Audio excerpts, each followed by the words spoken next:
I made a notation that Ann Ratliff had the last question last time, and also making use of hieroglyphics so that I could read it. We were going this way. Am I right, Darrell? So, hey, Cheryl, do you have the question sheet that'll be Job 31? And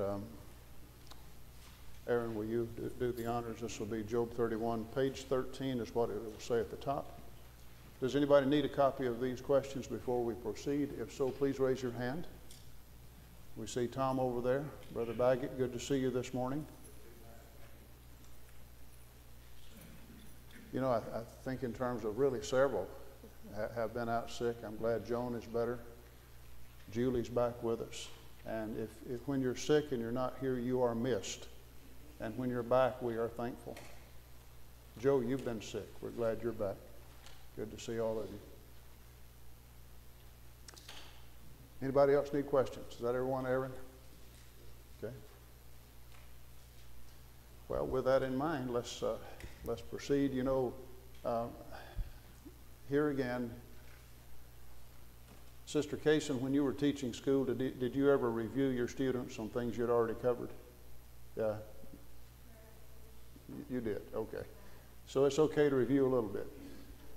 Remember that in Job's last speech, what he does, the 3 chapters, 29, 30, and 31. It's kind of easy to remember it, and I like things that are easy, don't you? When you're trying to learn things. Chapter 29, he's reflecting on how it was before he had such reversals, how wonderful it was. His health was there, family, people came to him for counsel. He's reflecting on you might say, the former life before these events that we've read about in chapters 1 and 2 came to pass. Chapter 30 looks at the present. It starts out in 30 and verse 1, but now. And he's looking at the present time. What a reversal of everything he has endured. In the 3rd chapter, which is chapter 31, which is the final chapter, he still maintains his integrity. And what he does is to use an if-then construction. And he's referring to any number of God's laws about morality, about helping other people, about various aspects of integrity. And it's if I've done this, then may this happen. If I've done this, the may this happen part takes you back to things we talked about before, but we're still in the patriarchal age. But later on, when the law of Moses is given, you're going to have the blessings listed for obedience, the curses for disobedience, and it's kind of along that same line that will later be revealed in written form, that the one that disregards God's law, then this will happen. And it's if I have done that, may this happen, but it's a rhetorical device to state emphatically, but I've not done that. If I've lurked at my neighbor's house for his wife, if I've committed adultery, that would be a heinous crime. But he said, the point of it is, I've not done that. And just right down the line, he's shared what he has. If not, may my land grow thorns and thistles. But the point is, he has shared. So then you come to the last part of chapter 31, and it says the words of Job are ended. So what we have is, Job won't speak anymore except for 2 times very briefly in response to God. But the speeches are over. Eliphaz, Bildad, Zophar, we're done with them. It's just that now Elihu comes on the scene. We didn't even know he was there. He's not been introduced yet. But he can't wait to speak. In fact, the first several verses is just, I've got to say something here. It's kind of like, all right now, look out, I'm going to speak. And he spends about 8 or 9 verses saying that, that he just has to speak. And then he'll start with his points, which many of them are good points. Some of them are misdirected. That's my review. So, Brother Wayman, would you start us out, please? This is top of page 13, and it's Job 31, question number 1. What kind of covenant had Job made? His eyes not to look upon no woman. great passage, great concept. Don't think that we wait till the New Testament before God is concerned about our heart. That's not true.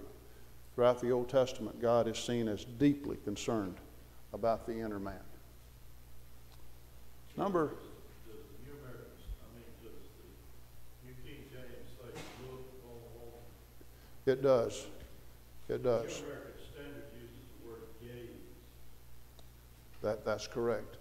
And the footnote in the New King James for, in other words, what these footnotes do is to tell you the literal meaning of the Hebrew word when you're in the Old Testament.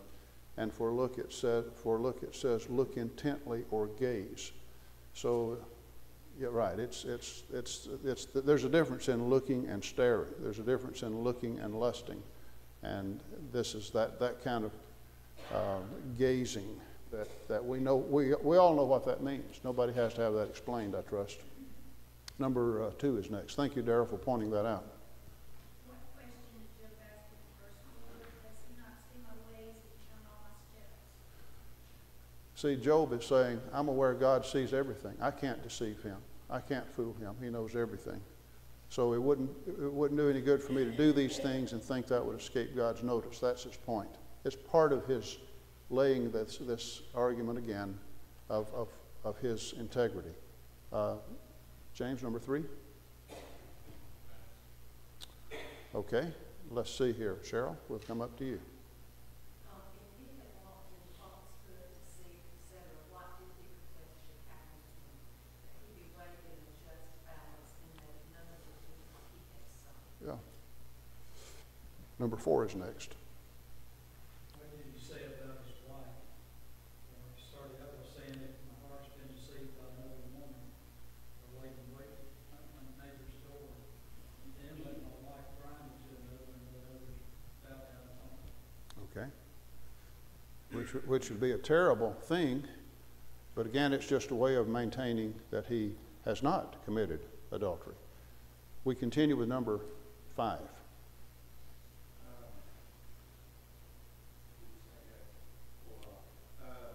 What words does Job use to describe adultery? Verse 11, would that be wickedness, yes, it would be iniquity, deserving of judgment. That's the New King James. And I did not get pulled up in King James to see, but is that where it talks about it would be a heinous? Mm-hmm. That's correct. Okay. So, if you're watching the news and the commentator is reporting something, like these recent school shootings in Florida, he might use that kind of wording. He might say that this was a particularly heinous crime. That word is used not just that some law has been violated or somebody's been arrested, but if somebody says that this was a heinous crime, that's really usually reserved for crimes that are especially atrocious. We need to see that's the way God views adultery, as a heinous crime. It's not just, well, these things happen. It's not, well, his wife was not understanding, and so, I can see it's a heinous crime. There's never an excuse for it. There's nothing good about it. And so we need to see sin as God sees it, and Job helps us there. Don't you agree? He helps us to see it as God sees it by using that terminology. Number 6 is next. Did he say that the same God made both he and his servant? Yes. Which shows humility on Job's part. In other words, he didn't think himself to be better than anybody else, so to speak. Number 7 is next. If Job had borne the less portion, what did he say? Let happen to me. My arm fall to my shoulder, let my arm be torn for his side. Okay? That's pretty drastic, isn't it? But he could only say that because he had not done these things. That he, in fact, had helped those that were the fatherless and the widows, those that needed clothing, those that needed food. Because he had done that, he can make such a strong statement. Number 8 is next. Did Job mention Adam? Yes. That is, he discovered his Now, I know that here again, Darrell, if we look at the footnote, that this particular word can be translated mankind or men. How does the New American Standard, by the way, do that in verse 33? Hank, do you see it right away there? Does it say Adam? Others, okay. Here's the thing about it. When God created Adam, that was his personal name, but this is also it's also the Hebrew word for man, because Adam was the first man. That's what his name means. So because of that, some translators will, if I've covered my transgression, and make it general. In other words, as men, from the standpoint of men tend to do that. But it seems that on this, most translators that I know of are in agreement in terms of rendering this by the personal name Adam, referring to Adam. And we know that what he did was to go through this. Well, the woman that you gave to be with me, she gave me of the tree and I did eat. So he ends up, God, you gave me the woman. So there's blame for God. And she gave me the fruit. So what's he doing? Instead of saying like David, I have sinned. Well, the woman made me do it. You're the one that gave me the woman. Again, it's making excuses. And so to me, that really fits. Do you agree that would seem to make sense? Although it's also true, men generally do that. Number 9 is next. What does he say about his land? My land cried out against me, and spurred weak against me. Thou eat this fruit without money, or cause owners to lose their lives, and let thistles grow instead of weeds instead of barley. Okay. Anyone have any further question on Job 31? It does. That's right. Dealing with sin by trying to cover it up, make excuses, being evasive, it goes back to Adam. Exactly. The thing, as I say, without trying to belabor the point, remember that we're reading poetry. Remember that Job is using a rhetorical device to make a point. In other words, if he were speaking prose, he could just say, I am innocent of wrongdoing. I have walked in the ways of God. I don't know why this is happening, but I know that I don't have a rebellious heart toward God. I want to do his will. Well, there's nothing poetic about that.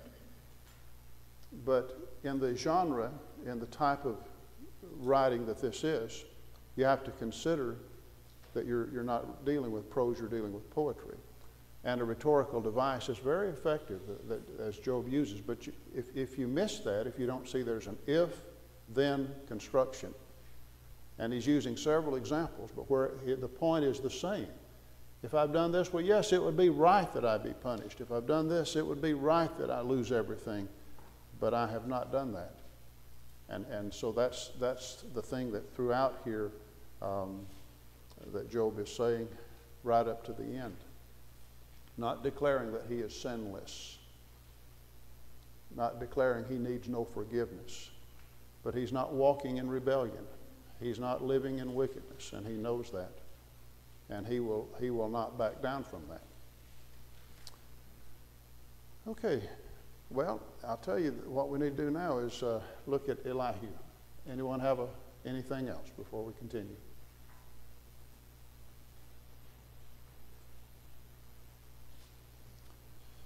Okay. I'm sure that for some of you this is your first time to study in this way the book of Job. That's not the case for everyone. But there's a lot to learn, a lot to keep up with. On all of this, what we want to remember is the main point, is that this is a book that ends up showing that we worship God, we serve him, we obey him, not because of the things he gives us, not if things are going well with us, but rather because he is God. He is deserving of our faith, of our love, of our trust, no matter what, when we understand and when we don't understand. All the time, to trust in him. This is a book that says that. And it's a book that we need. Of course, we need that. Okay.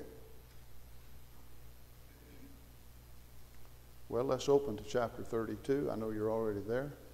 And as I said, there's someone that we're introduced to here that up until this point, he has not been mentioned. We have no idea there's anybody there except for the three friends and Job. And now we learn that Elihu has been there all along. He just hasn't said anything. These three men, let's see, what are their names? These three men, Eliphaz, Bildad, and Zophar, ceased answering Job because he was righteous in his own eyes. Now, help me out on this now. Every passage has a what? Every passage has a context. If you take a statement like that out of context, he's righteous in his own eyes, right? That doesn't sound good at all. In fact, it reminds me of the time Jesus told the parable about the publican and the Pharisee. And it says there that he's because he told this parable to those who trusted in themselves that they were righteous and set all others at naught. Two men went up to the temple to pray. So that doesn't sound good. That was wrong. They trusted in themselves. Self-righteousness is wrong. But on the other hand, sometimes there is a summary statement that is made. And here, one verse is used to summarize what has just happened in 31 chapters. The reader is expected to know. He's not expected to start in 32 verse 1 and not read the rest of it, and then he makes sense of it because he's read one verse. But this summary statement expects you to understand that the context is, as we just explained, he's maintaining his integrity. He will not be moved from that point. He's declaring that he is walking with God. And where he has sinned, he's trusting in the mercy of God for forgiveness.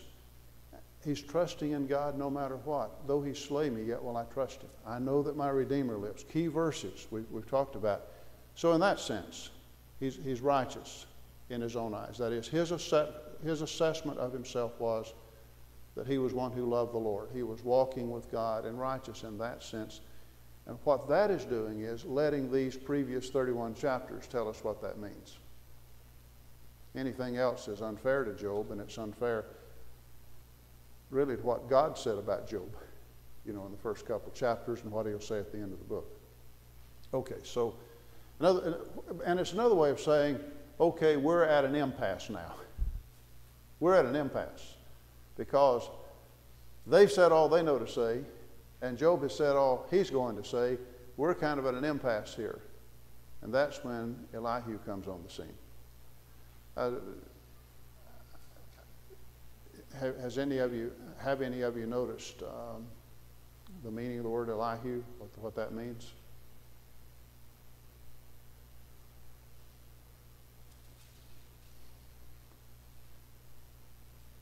You can bank on the EL part if it's part of a name having to do with the name of God, can't you?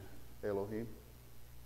And so this is just saying that my God is He, literally.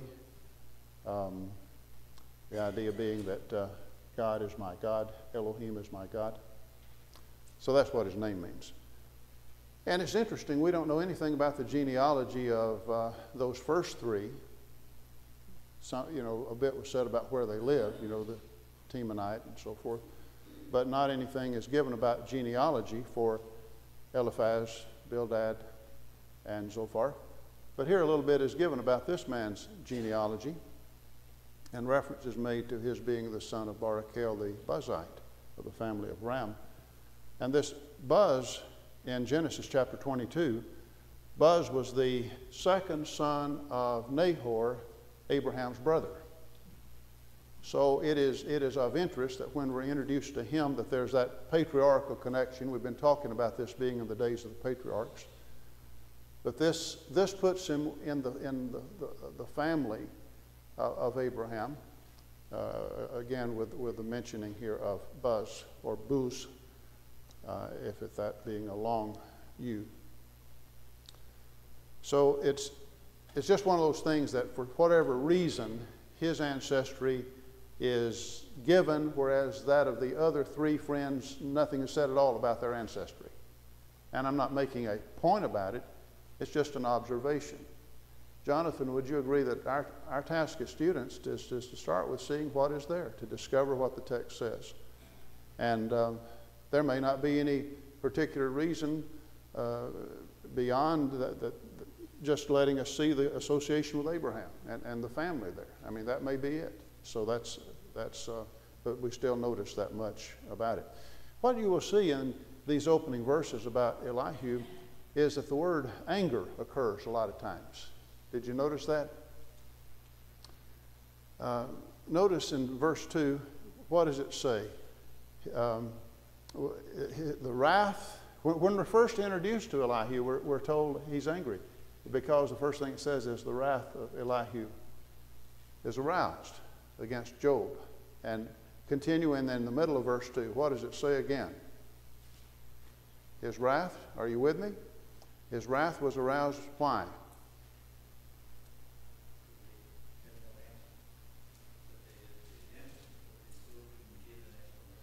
Yeah, and what does the text say there in verse 2? Why does it say that he was angry?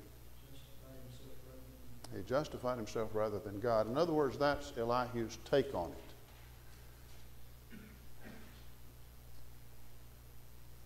Here again, that's the way he's perceiving it. He's justified himself rather than God. And I say that's the way he's perceiving it because when God speaks, he's going to say in chapter 42 to the three friends, "You've not spoken what is right about me as my servant Job has." But Elihu's perspective is he's not comfortable with the way Job has given the answer. Now I'll tell you from the outset, Elihu takes a little bit different approach. Avery and I were talking about this this past week together. At first glance, you might think, well, he's just saying the same thing that they've said. There's nothing new. He does say some of the same things, but he's not as vicious with Job as the point of viciousness that they reached. But also he takes a different kind of approach. It really is more that he feels like he needs to step in here and vindicate God. That not enough has been said to honor God, and Job has said too much in terms of complaining about his own lot. So that's really where he's going. In other words, you end up seeing that he's not as harsh to Job. His zeal more is that God be vindicated. I would say that in a general way. And another thing, we'll see this as we continue, but for example, just to give you a verse that says what I'm talking about, in chapter 33 and verse 32, the next to last verse, chapter 33, verse 32, where Elihu is pausing to say, "If you have anything to say, answer me, speak, for I desire to" what? To justify you. In other words, there are verses like this along where he's trying to help and not hurt. He doesn't say, "I'm trying to condemn you, I'm trying to help you, I'm trying to justify you." So just a couple of guidelines before we launch into this, because he's got 6 chapters. From 32 through 37, that's 6 chapters.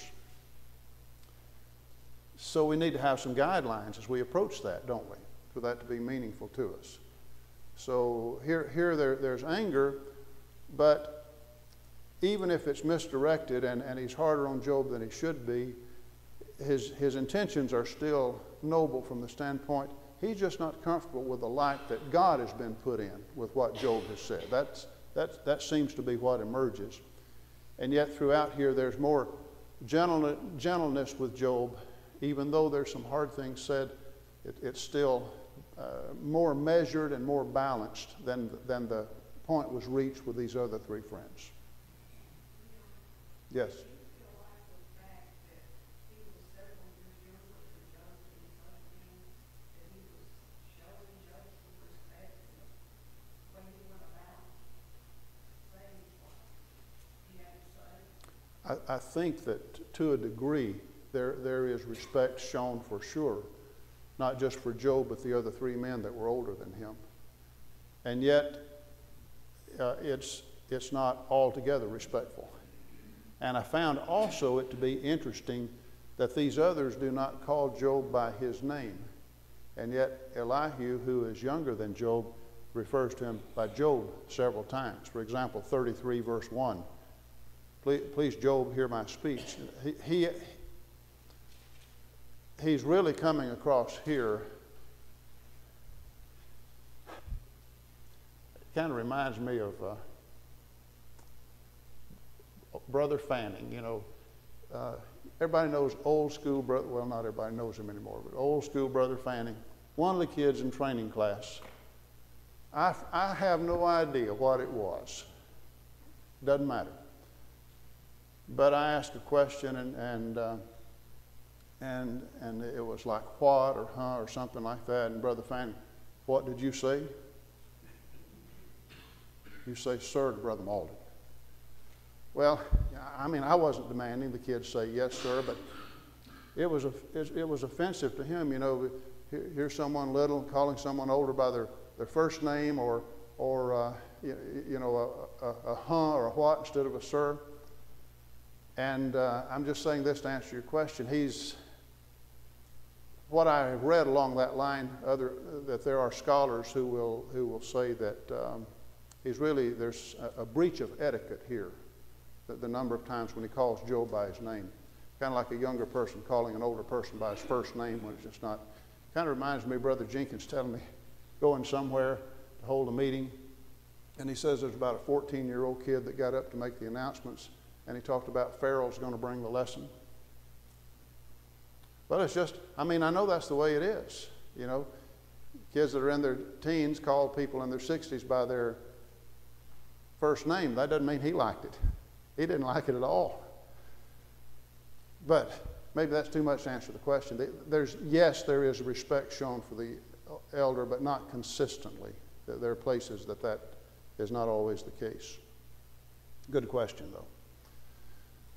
So not only is he angry against Job, verse 2, but in verse 3 also, as Aaron was saying, against his three friends, his wrath was aroused because they had no answer. They'd found no answer, and yet had condemned Job. But verse 4 says, because they were years older than he had waited to speak to Job. But he sees they're done talking, and so his wrath was aroused. Have I lost count here? Isn't that at least 4 times? Wrath, verse 2, twice. Wrath, verse 3. Wrath, verse 5. Have you ever heard about an angry young man? He's an angry young man. I mean, that's pointed out. So he acknowledges in verse 6, I'm young in years, and you're very old, therefore I was afraid and dared not declare my opinion to you. I said, age should speak, and multitude of years should teach wisdom. But there is a spirit in man, and the breath of the Almighty gives him understanding. Great men are not always wise, nor do the aged always understand justice. And so what are those verses doing? Verses 6 through 8 are just saying, here's why I waited. You are older, you should be wiser, but you didn't really have a lot there to offer. Would you hold your place here? Turn with me to Proverbs 16. Proverbs 16. Raymond, are you still reading Proverbs every day? Oh, okay. Did I put you on the spot? You don't. Was it all right for me to ask you that? It's too late now, isn't it? No, the reason I felt comfortable in asking you that, you've talked about it in the past. You know, that's been a regular thing that you've done. And so and Linda and I include that in our reading as well. We read from the Proverbs frequently, just about every night. And here's a passage that it stands out every time I read it. In Proverbs 16, it's in verse 31. Proverbs 16:31. Raymond, do you have that right there? King James. Yes, please. The hoary head is a crown of glory, if it be found in the way of righteousness. Okay, good. The New King James differs very little. The silver-haired head is a crown of glory, if it is found in the way of righteousness. Hank, what do you have in the New American Standard? The gray head is a crown of glory, is found in the way of righteousness. Now, did you hear any difference? He said, it is found in the way of righteousness. It is found in the way of righteousness. It's a statement. Whereas the King James, New King James says, if it is found in the way of righteousness. Do you see, Raymond, in your Bible, do you see that the if is italicized there? Can you see that? Tell us what that means. Supplied by the translators, correct? But why do they supply it? And the answer is because translators believe it is implicit, that it must be understood. Therefore, to give the correct understanding of the passage, they include it, but italicize it to show you it's not a part of the original Hebrew text. But isn't that true? Is it true that always if a person gets older, he is wiser? No. It should be true. But it's not always true. And the silver-haired head that is a crown of glory here is the one that is found in the way of righteousness. But if it's not found in the way of righteousness, will there be any glory attached to that? No. So anyway, what you might want to do there by along about 32, Job 32 and verse 9, you might want to write in your margin Proverbs 16:31, because you see that helps qualify what he is saying. Great men are not always wise, nor do the aged always understand justice. Now, if there is that understanding with an older person, we need to listen, and we need to listen to his wisdom. Isn't it sad to see somebody that has gotten old and still doesn't know how to talk without cursing, and still is profane, and still is ungodly, and even as years go by has no interest in spiritual matters and is willing to meet God in that condition? And even when you try to approach and offer to study and help, that there's no interest in that, isn't that a sad thing? So anyway, Proverbs 16:31 helps to qualify that this is the kind of age that is profitable. So, and you know how to abbreviate, don't you? There's no other book that you could just do PR dot. There's no other book that starts with PR. So PR dot 16:31, and there you have it. Economize on your space. So this is when Elihu gets started then, and the rest of the chapter, it's also rhetorical in terms of get ready. In the South, we'd say, stand back and y'all watch this. You know what I mean? Y'all watch this. And I'm not making light of that, but it's almost like, get ready. Y'all watch this. Get ready. I'm about to talk. Let's see what he says. Therefore I say, listen to me. I also will declare my opinion. Indeed, I waited for your words. I listened to your reasonings while you searched out what to say. I paid close attention to you. By the way, that's going to be apparent because a lot of times in his speech, in these chapters to come, he'll be quoting from what they have said and from what Job has said. Sometimes not always exactly representing what Job said, but again referring to their conversation. I paid close attention to you. Surely not one of you convinced Job or answered his words. Lest you say, we found wisdom. God will vanish him, not man. Now, he has not directed his words against me, so I will not answer him with your words. So he's saying, this has been between him and you. It's not been directed to me. When I talk to him, I'm not going to say the same thing that you have said. I'm not going to answer him with your words. They are dismayed. Now he uses the third person now.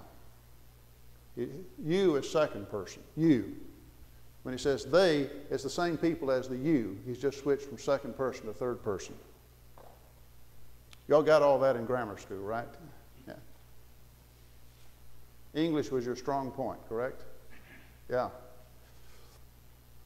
Okay. Third person. They are dismayed and answer no more. Words escape them. I've waited because they did not speak, because they stood still and answered no more. So he's still talking about the three friends, but instead of saying you, it's they. 17, I also will answer my part. I too will declare my opinion. I am full of words. The Spirit within me compels me. Indeed, my belly is like wine that has no vent. It's ready to burst like new wineskins. I will speak that I may find relief. I must open my lips and answer. Are you seeing he's saying, I've got to speak. I've just got to. I'm about to burst. I've held it back all I can. In verse 21, let me not, I pray, show partiality to anyone, nor let me flatter any man, for I do not know how to flatter, else my Maker would soon take me away. So that qualifies also what he's going to say when he starts saying it. That is, he's not going to use flattery because God doesn't want that. So do you see what I was just saying? That this is poetry. And all he said is, in verse 6 through 22, he's told why he's waited, but he says, you didn't answer him. Now I'm going to take my turn. I'm getting ready to speak. So he's not said anything yet of substance to answer Job. He's just giving a defense of why he's about to speak now. See that? So that's really what we need to see about chapter 32. Aaron, did you have any other comments on that? Okay. In that case, anybody else? I call on Aaron because he is our co-teacher here for the class, as you know. Anybody else have any question or comment? Do you see that's what's going on? In chapter 33, here is, can I give you a synopsis of the chapter? And then we'll see how it unfolds. His approach in chapter 33 is basically going to be this. God does communicate. You have basically said, I've asked questions, why doesn't God answer me? And he says, God does communicate. And he says, in one of three ways. Through dreams, through suffering, or a messenger, an angel. So it would be like, now he may not be answering the exact way that you want him to answer your questions, but God does communicate. Let's see if that's not what he's saying. Please, Job, hear my speech. Listen to my words. I will open my mouth. My tongue speaks in my mouth. My words come from my upright heart. My lips utter pure knowledge. The Spirit of God has made me. The breath of the Almighty gives me life. If you can answer me, set your words before me. Take your stand. Truly, I'm as your spokesman before God. I also have been formed out of clay. And here again, this is another one of those verses that help us to see. It's like I'm trying to be your advocate here. I'm trying to be fair and truly represent what God is doing and understand where you're coming from. I am as your spokesman before God. I've also been formed out of clay. So whether or not he succeeds in being a spokesman, that's not really the point so much as that's what he's trying to do. Do you agree, Jonathan, that is a statement of his intentions here? Would you agree with that? Surely no fear of me will terrify you, nor will my hand be heavy on you. So has he said anything yet? No, he's still getting ready. You don't need to be terrified of me. I'm not going to be heavy-handed here. I just want to talk to you. Surely you have spoken in my hearing, and I have heard the sound of your words, saying, I am pure, without transgression. I am innocent, and there is no iniquity in me. Now that's where he starts referring to what Job has said in verse 9. And the thing about it is that you have to qualify that is that Job never said he was sinless. Job never said he was perfect in that sense. So if that's what he means, he's misrepresenting Job there. Yet he finds occasion against me. He counts me as his enemy. He's talking about Job's words about God. He puts my feet in the stocks. He watches all my ways. Look, in this you're not righteous. I will answer you. God is greater than man. Why do you contend with him? For he does not give an accounting of his words. Now, here's what I'm talking about when I was summarizing the chapter. When he says, for he does not give an accounting of his words. It doesn't mean, it would be true to say that God is not accountable to us. We're accountable to him. But I think specifically accountable in the sense that, here I demand an answer for this. I want to know why this is happening. And so God is not compelled on your terms to do that.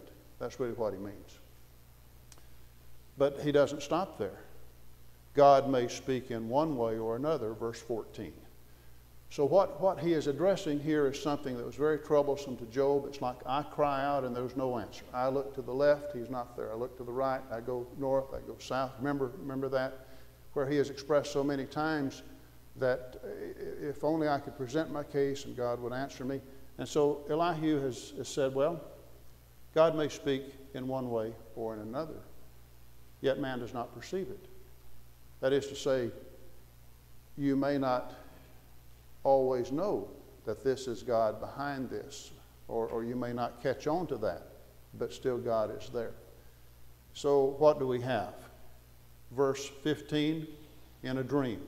Is it true that God in the past spoke to the fathers in divers portions, in divers manners? Is it true that a dream was one way that God would reveal himself? Would that be correct? So he's saying, for example, God may speak in a dream. Verse 15 through 18.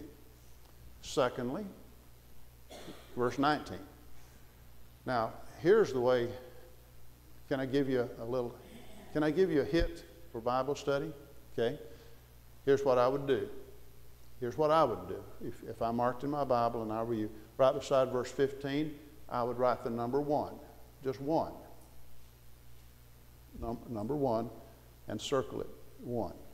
Right out beside verse 19 in the margin, number 2. Just write a 2 and circle it. Because here's the second thing. Man is also chastened on his bed. And verse 19 through 22. And again, this is in context of, here are ways that God speaks. Does the Hebrew writer say, whom the Lord loves, he chastens? As a father, the son in whom he delighteth. Is that a biblical principle? That sometimes God chastens and disciplines his people. Now, that doesn't mean that God is doing this to chasten Job, that Job needed discipline in this case. But the point being, sometimes God may do that. And right beside verse 23, that's where you want to write the number 3 and circle the number 3. So now see at a glance how that makes it helpful. You've got 1, 2, 3. And so he's saying here are 3 ways that God speaks. Through a dream, through chastening, and then in verse 23, if there is a messenger for him. And I'd like for you to help me on this one. If there is a messenger for him, verse 23, let's see some other translations. Hank, what does that say in the New American Standard?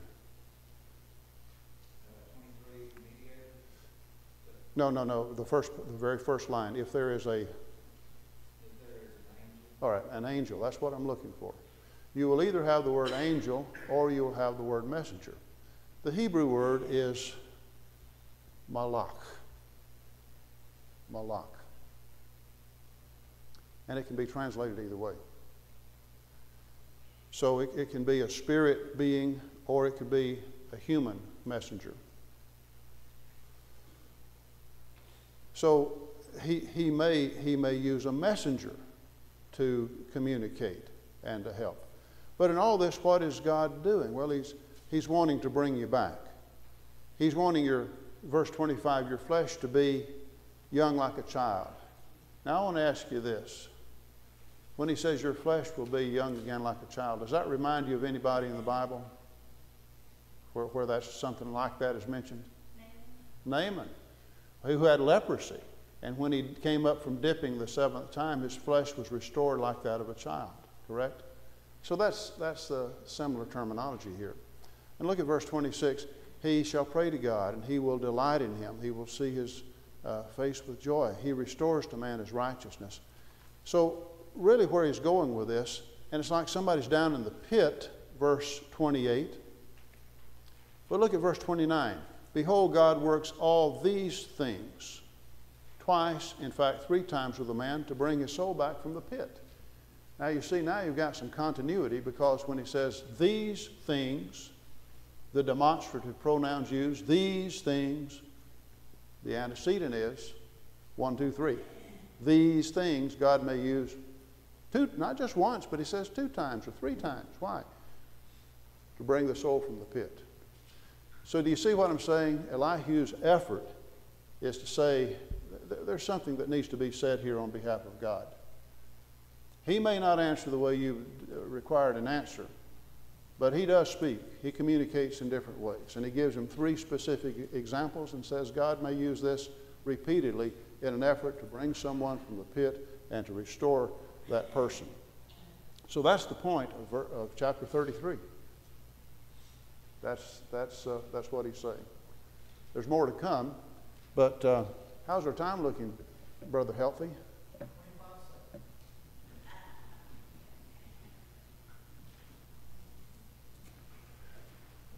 Okay, so I've already asked if anybody needs the questions. We've taken care of that. Obviously, we'll start in chapter 33 next time. Again, Elihu's speech goes through chapter 37.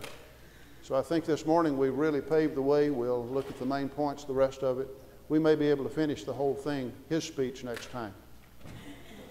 Thank you.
This is the time set aside for the members here to give back a portion of the things that we have earned. If you're visiting, we're glad that you're with us, but we're not soliciting your money, and are respectful of the obligation you have at your home congregation.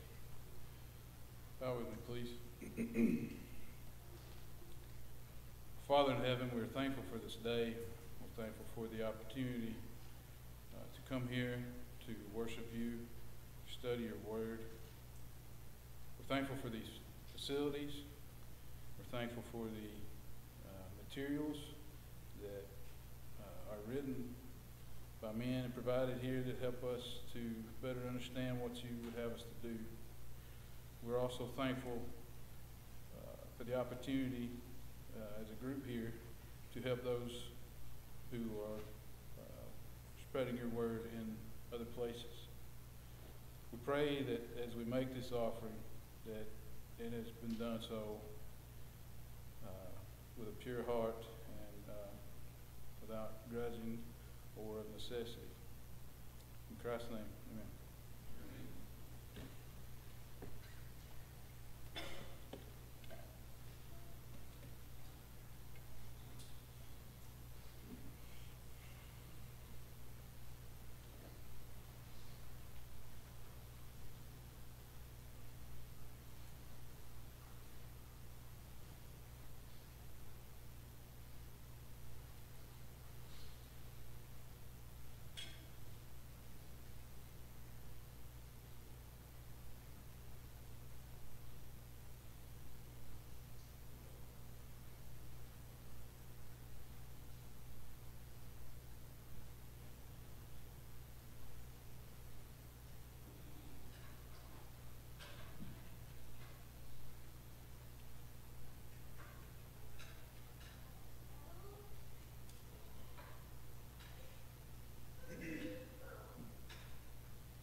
Father in heaven, we come before you again at this time asking that you bless this bread. It's to the Christian as representative of the great sacrifice made on the cross and the body that was broken. We pray at this time, Father, that put aside the cares of the world and put all of our attention on you and on this sacrifice. In Christ's name, amen.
Likewise, Father, we ask that you bless this fruit of the vine, which represents the blood shed on the cross.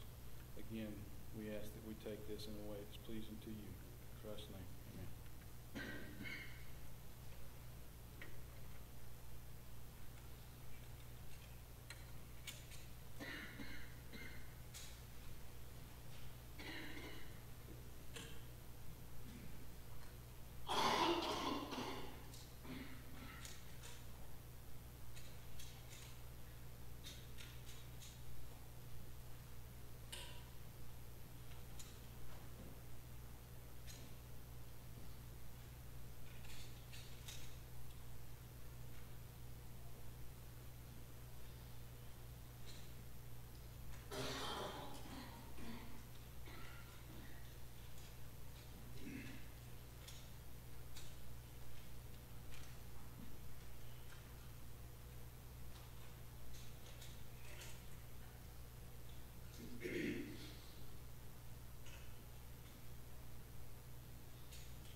How blessed we are to be able to be here together, having assembled as disciples of Christ by the authority of Christ in His name to partake of the Lord's Supper this morning, to gather around His table and discern the body and blood of the Lord. What a privilege that is. And we thank our brother Kip for leading these songs, especially focusing on praise to our God, who is so worthy of our praise. As we come now to this portion of our worship period this morning, I want to look further at the subject of the qualifications of deacons. This is lesson number 2 in a series of lessons, a series of 4 lessons that I have planned, the Lord willing, in which we will be looking at qualifications and duties of those special servants that are designated in the New Testament as deacons. And so we'll be looking at that, and we'll be as a congregation, again, going through that selection process. And should there be one or more selected by the congregation as we go through the procedure that we shall outline and use as we've done in the past, then at a specified time agreed upon, we will proceed with appointment. This time, though, we continue with our study, and I'd like to direct your attention to, first of all, a reference that we have noted in Philippians chapter 1, verse 1, referring to the bishops and the deacons, the overseers and the deacons, and the qualifications that we have considered. Beginning in 1 Timothy chapter 3 and at verse 8, we'll read together, "Likewise, deacons must be reverent, not double-tongued, not given to much wine, not greedy for money, holding the mystery of the faith with a pure conscience." And then verse 10 says, "But let these also first be tested." Other translations will say, "Let them first be proved, then let them serve as deacons, being found blameless." I would just pause to say that it should be apparent in the reading of the text that Paul is looking at traits, at qualities, at characteristics that must be possessed by these men who are to be appointed to this work. And furthermore, as we noted last time, let these also first be tested. Let these be proved. In other words, these qualities must be apparent. It must be that there's sufficient time in one's life as a Christian. It doesn't say he must be old enough to be an elder, but enough time to develop such that there is maturity shown, that testing and proving is there. First, then let them serve as deacons, being found blameless. Now, this is that portion of the text that we covered in our study this past Sunday morning. We continue, though, with our reading. The text continues, "Likewise, their wives must be reverent, not slanderers, temperate, faithful in all things." So you have that one verse regarding their wives. Some translations will say the women. Typically, translations will say their wives, and every passage has a context, and obviously here, the placement would be naturally understood to mean the wives of these men under consideration, and that's the approach that I take. That they must be reverent, not slanderers, temperate, faithful in all things. And then getting back to the deacon himself, continuing in verse 12, "Let deacons be the husbands of one wife, ruling their children and their own houses well." Then verse 13, "For those who have served well as deacons obtain for themselves a good standing and great boldness in the faith which is in Christ Jesus." And so with that in mind, we want to proceed to give some consideration to the qualifications in particular. Notice, as we're going to be looking at verse 11, as we again continue with the reading of the passage, The first word there is the word likewise. Likewise, their wives must be reverent, not slanderers, temperate, faithful in all things. We've already seen that word likewise in verse 8. The paragraph began by saying, likewise, deacons must be reverent. Then verse 11 says, likewise, their wives. But the word likewise means in like manner, in the same manner. In other words, the traits, the characteristics, the conduct that has just been described in the above verses must be true now. So when that first likewise is found in verse 8 and it applies to the deacons, it would be referring to what has just been said about elders. Again, we're just looking at the text itself. He's been talking about elders in verses 1 through 7. So when he says likewise deacons, that means these character traits we're talking about, the kind of conduct, the kind of walk with God, their maturity as children of God, their being imitators of Christ, that we've just said of these men as elders, likewise deacons. But again, the section beginning in verse 11 says likewise their wives. And so you have a verse here dealing with their wives. Likewise, their wives must be reverent. And doing a little bit of experimenting here with a different kind of PowerPoint, and that may not be as bright as I want it to be. What does that word reverent mean? The word reverent is defined as prudent, dignified, quiet, of sound judgment, not giddy. Now, typically, if we just see that word reverent, we might in particular think of it in terms of one showing reverence for God, not taking his name in vain, not being profane. But the particular word that is used here, though it would include that, it has a wide variety here in its import. And so what we see as we study this word, which the word is simnos, what the word means is that here's one who is grave in the attitudes and duties, both toward her husband and toward the church. In other words, the reverence here is not just directed toward God, it's there first. That's the most basic thing. But it covers more than that. Here's an attitude that takes the things of God seriously. The work that her husband does seriously. Things pertaining to the church of the Lord are taken seriously. It's not something to be taken lightly. And so as we look at this qualification that their wives must be reverent, not foolish, not unconcerned, not indifferent to the work of their husbands. Again, the lexicographers, such as Art and Gingrich, would say of this word, simnos, as it is used of persons, human beings being worthy of respect or honor, noble, dignified, serious. The word is used of deacons, aged men, of the women. So you have different categories where this is applied. Trench, in his synonyms of the New Testament, makes an interesting point about this word. And I'm not trying to belabor it. I'm just saying instead of just reading this over, we need to come to an understanding of what the word means. Having a biblical vocabulary is important.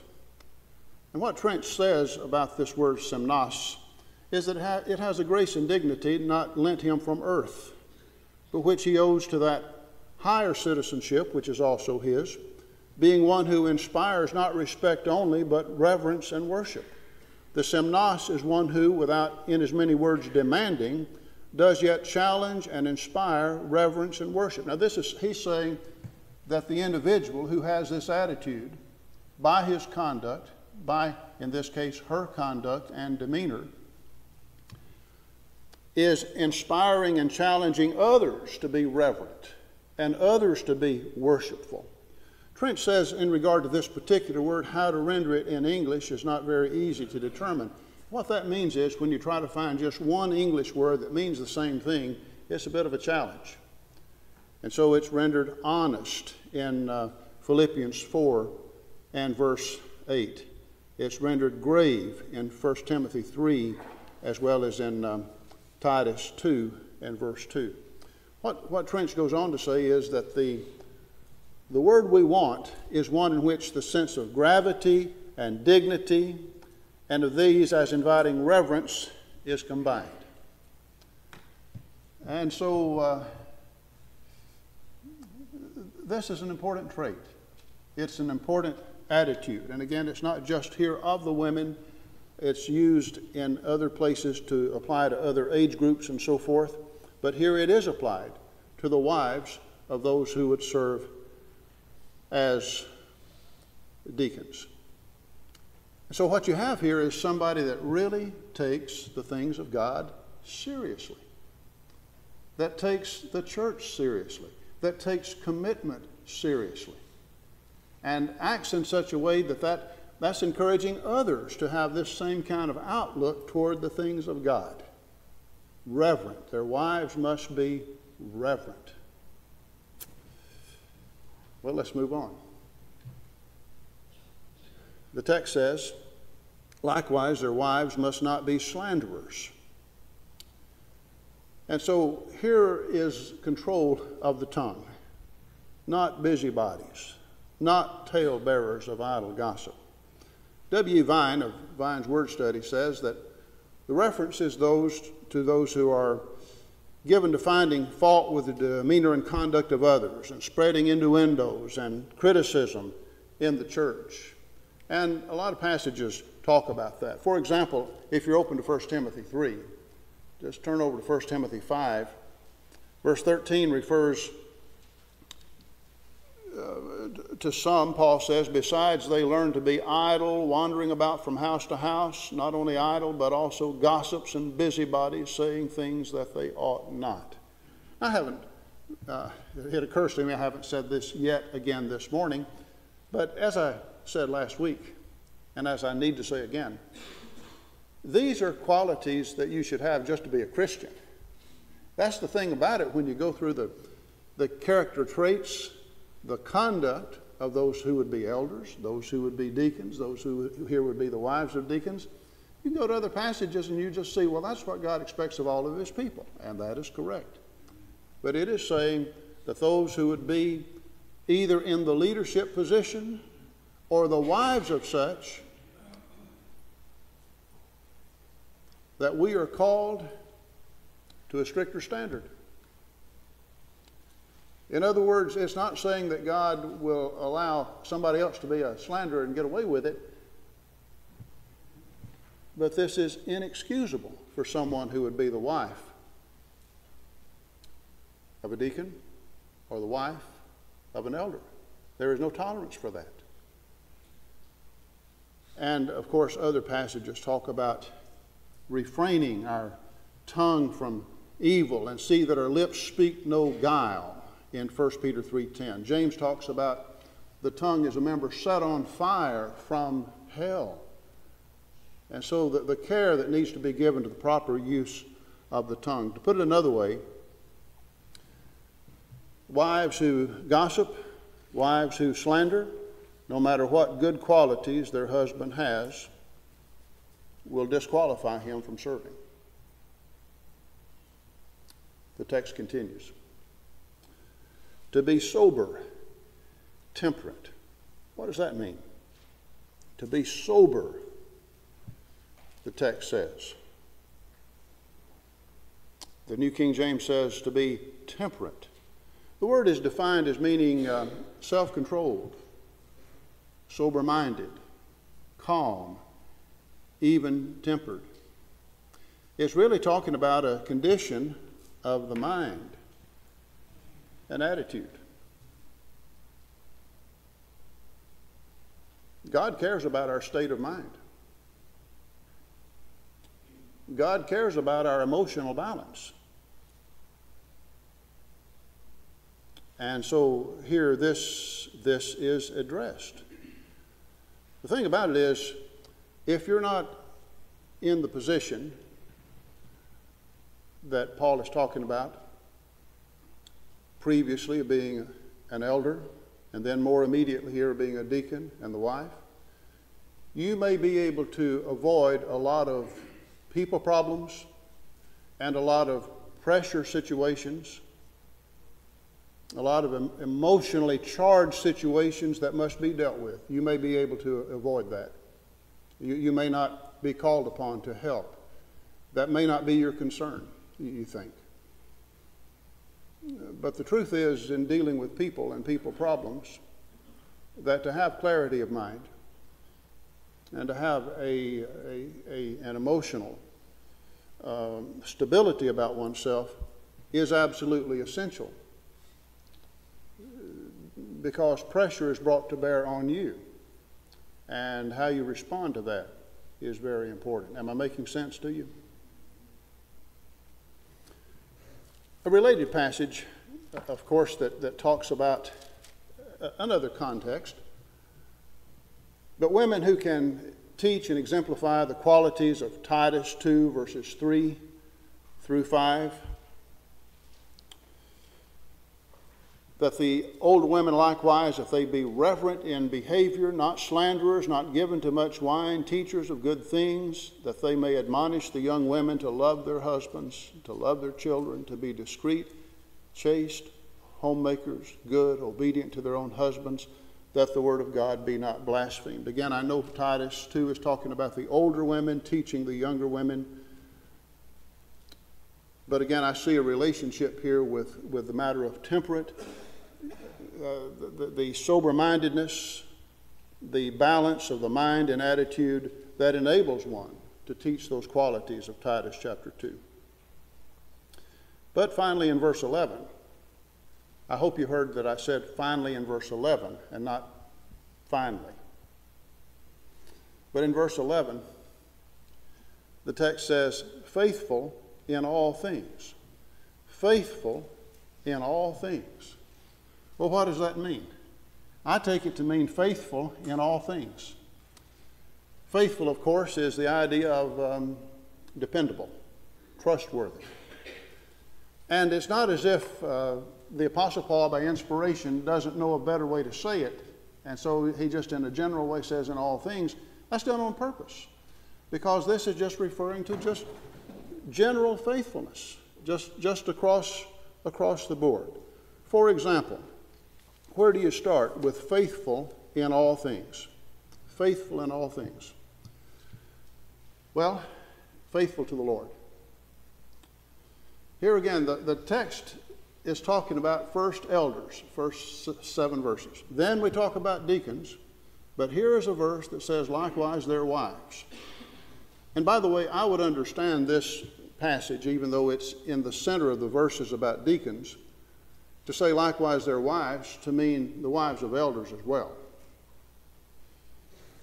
Here immediately it's in the context of deacons, but likewise their wives, I'm persuaded, would embrace the first part of the chapter also. But here, faithful in all things, faithful to the Lord. Someone that is not dependable in her relationship to the Lord is not faithful in all things. And so that basic commitment to the Lord that every Christian must make. Remember passages like Romans 12, 1 and 2, that we are to not be conformed to the world, to be transformed by the renewing of our mind, that we may prove what is that good and acceptable and perfect will of God. We present our bodies as living sacrifices, wholly acceptable to God. And this is something, again, a commitment that every Christian must make, to love the Lord with all of our heart, with all of our mind, and all of our soul. So faithful in all things starts with faithful to the Lord. Here's one who is dependable when it comes to worship. Faithful in worship. Again, I'm just talking about some basic things, but when the church assembles, this is not someone that would forsake the assembly of the church. She's faithful in all things. She's faithful to the Lord, and that means faithful in her worship. And may I suggest to you, I know that sometimes that there are matters of judgment that are involved, but let me suggest to you what can be sometimes just a common attitude among some Christians is, well, just so you worship somewhere. Now, I don't mean by that in some place that's not teaching the truth. But sometimes it's, Well, may not be at Hanceville, but that's okay because I was up the road somewhere and I worshiped there. Or I was across town and I worshiped there. Well, here again, there may be a time and place. There's judgment involved. Am I saying it's wrong to occasionally visit another congregation? No, I'm not. And by the way, when they have gospel meetings and it's not a conflict with service here, that's really a great time to visit other places. But if it's rather habitual that the church is meeting, but that's okay, I was attending here, or I was attending there, or I was attending somewhere else. I'm afraid there's a basic misunderstanding that's going on. God has placed us in the local church. We have a responsibility to the local church. When the church at Ephesus met, God expected his people to assemble there at Ephesus and not just say, oh, well, I was somewhere else, and that's just a matter of course, a frequent kind of thing. To see that I have a responsibility, not just in a general way, I have a specific responsibility to the local church of which I am a part, is very important. Our loyalty is to the Lord, but the local church, that's how can we keep up with the classes? How can the shepherds do their work of overseeing if it's just kind of a hit or miss proposition about attendance? Again, I'm not taking away from the fact that there may be a reasonable amount of time or occasions, I should say, from time to time when one might visit. But it should be that. It should be the rare exception and not just a pattern that is there. Faithful in all things. If you're a deacon, you need to be here. If you're an elder, you need to be here. If you're the wife of such, you need to be here as the rule, and anything else is the exception. Please take that in the spirit that it's intended. Faithful in worship. Faithful in Christian living, in our lives from day to day. Faithfulness there. But something else that should be mentioned, and I guess it relates in part to that when I was stressing the importance of gravity, of reverence, the proper use of the tongue, in confidential matters. Faithfulness in all things. If one is a deacon, there may be someone that needs to talk to you in confidence.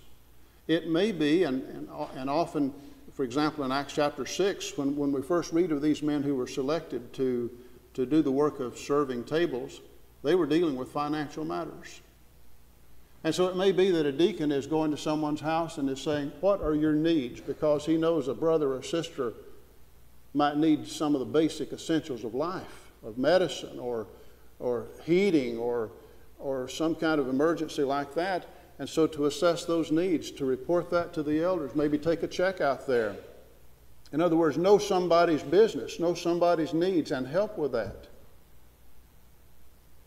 Can you see the damage that would be done when here someone has that kind of information that should be kept in confidence and it's not kept in confidence?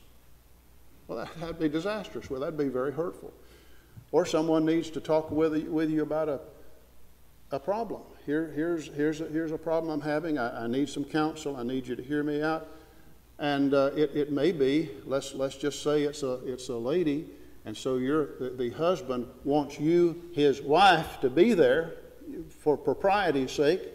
And so what are you going to do with that information? It must be that confidence is never broken. Once there's a breach of confidence, once that has occurred, it's really hard to rebuild trust, if ever possible. It's very essential that be a quality. And all I'm saying is when you stop and think about it and start analyzing these passages, you can see that God is wise. You can see there are reasons for each one of these things that are here, each one of the qualifications that are here. So faithful in all things. Here's one who's faithful to her husband. He's a thing, isn't he? So faithful in all things. The heart of her husband safely trusts in her, Proverbs 31 says. It's a wonderful thing when there's such trust between husbands and wife. There's never a hint of infidelity. Thoughts are not directed toward someone else. There's not fantasizing in one's mind about someone else. The heart is kept pure. The conduct is kept pure on the part of both husband and wife, faithful to her husband. And if one has children, is the case here with deacons, of course, when it comes to deacons, I was saying if one has children from the standpoint of generally speaking for women, but now on this passage,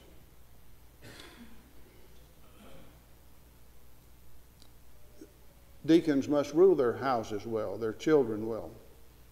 And so the wife who is faithful to all things means that as a mother, she is, again, teaching, loving her children and teaching them in the way of the Lord and setting an example for her children.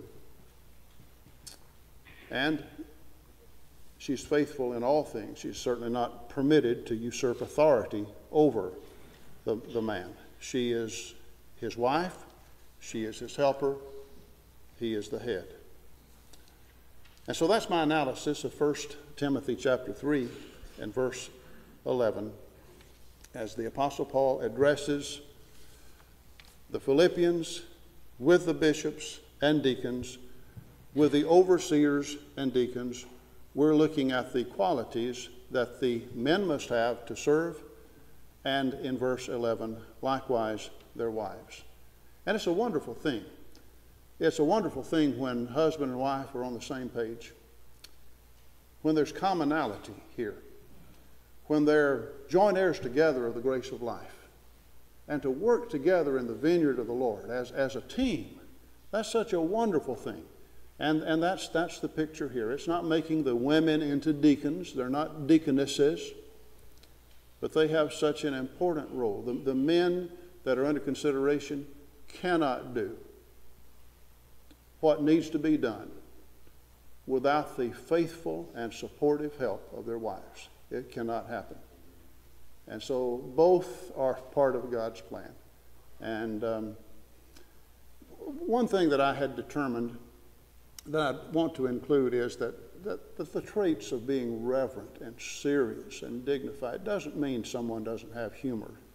And in fact, when I was thinking about that point within my mind, I know not everybody here knew Bob Waldron as I did and do. Many of you did. Of course, Bob labored here for 7 years.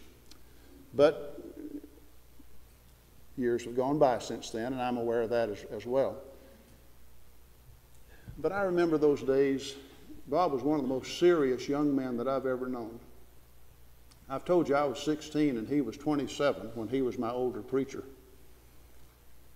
And they lived in a little concrete block house at Summerton that used to be the church house, and then the church bought property and built, and so that then became the preacher's house. And that little old house, I remember how it would ring with laughter. I mean, here was someone that was so serious about the things of God, so serious about the Bible, and pushed me to memorize and learn and study and to try to help equip me. But boy, could he laugh, and he had such a good sense of humor, and there's balance there. And I wanted to say that I'm not trying to present an image of someone that's just stone-faced and doesn't know how to enjoy life at all. If I've left that impression, I would need to apologize. But by the same token, we're talking about the things of God. We're talking about the things that deserve our utmost serious thinking and commitment. And we can't be so busy running here and there and doing everything else that we are not taking the things of God with the seriousness and gravity that we should. And that's where I'm coming from, for all of us. And in particular, as we talk about those who would be appointed to this office of serving as deacons, as well as their wives that help qualify them to serve and are such an important part of the work. Well, this morning, if you've not yet obeyed the gospel, we want to encourage you to do that. And of course, here again, we're looking at passages that apply to everyone when we talk about qualities and qualifications, but we sometimes say first things first. So before you can have these traits and qualities here that as a Christian you're developing this in your life with God, you have to begin. There's a starting place. And that beginning is when we obey the gospel of Christ. I want to appeal to you this morning, if you have not yet become a child of God, that you need to put everything else aside and give that your attention. You need to repent of every sin. You need to confess with your mouth what you believe in your heart, that Jesus is the Christ, the Son of the living God. And upon that basis, you need to be baptized into Christ, buried with him in baptism, dying to sin, buried with your Lord in baptism, and raised from that watery grave, raised to walk in newness of life and be a new creature in Christ. We can assist you in that this morning. We encourage your response as together we stand and sing. Amen.